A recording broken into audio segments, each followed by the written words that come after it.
This is a really good example of why it's so hard for white folks to see the advantages they have over other people. If you're white and you're looking to get into farming, then most of the people you're competing against are going to be other white people. So if you're competing against, say, 100 people for some kind of funding, 5 of those people are going to be non-white. The other 95 are going to be white, which means you're not necessarily going to have an advantage over 95% of the competitive pool. So to you, as a white person, it doesn't really feel like you have a real advantage.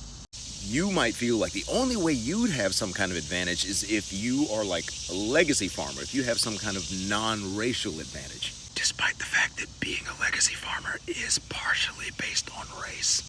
But if you're black, you are also competing against 100 people, and now for you, 95 of those people have an inherent advantage over you. Now, at this point, a lot of white men will go, what is the deal with this so-called implied advantage that we have over black people? Like, I don't get it. And the reason they don't get it is because white men, in particular, are rarely, if ever, subjected to an environment where they are not the majority. For white men to understand what it's like for us to try to carve out space in white-dominated fields like farming, engineering, medicine, basically anything that's not entertainment or the service sector, you would have to imagine what it's like if your white self wanted to become a rapper.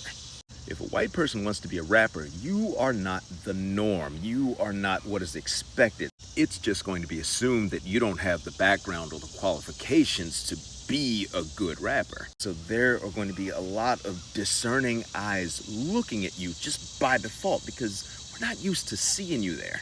You are going to be subject to an incredible amount of scrutiny and judgment to the point where in order for you to be able to carve out your space, you're going to have to not only be better than just about everybody else, but you're going to have to be way better, like a generational talent. There's a reason that Eminem is one of the only white rappers that anybody's ever heard of, and he's one of the best rappers in history. So being black and trying to carve out space in any place where you don't see a lot of us is exactly like white people trying to break into rap or hip hop. Now, one of the biggest roadblocks we have, maybe the biggest roadblock we have in finally becoming that post-racial society that everybody wants but we can't seem to get, is that white people are far more interested in asserting their innocence than becoming better people. So white folks will insist that there's no way that me not fitting the mold of what a farmer supposedly looks like is a handicap for me, while at the same time I'll have a bunch of white people in the comments of my TikTok post saying I'm just a farmer because I got free land. Or I'll have white people come into my shop and assume Mason, who's one of my white business partners, is my boss. Or that the $1 million or so that I've raised in order to create Blackbird Farm somehow came from a minority set-aside that I didn't really have to compete for. They can't believe that I would compete with white people in the marketplace of ideas around agriculture and win.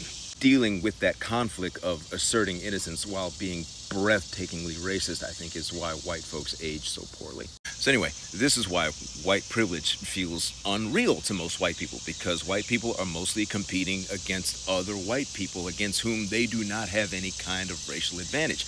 Their racial advantage is only against a very small part of the applicant pool, and they don't have to care because they're never going to have to compete against white people as a black person, while black people like me are always competing against a sea of white people in spaces where we are very much not welcome.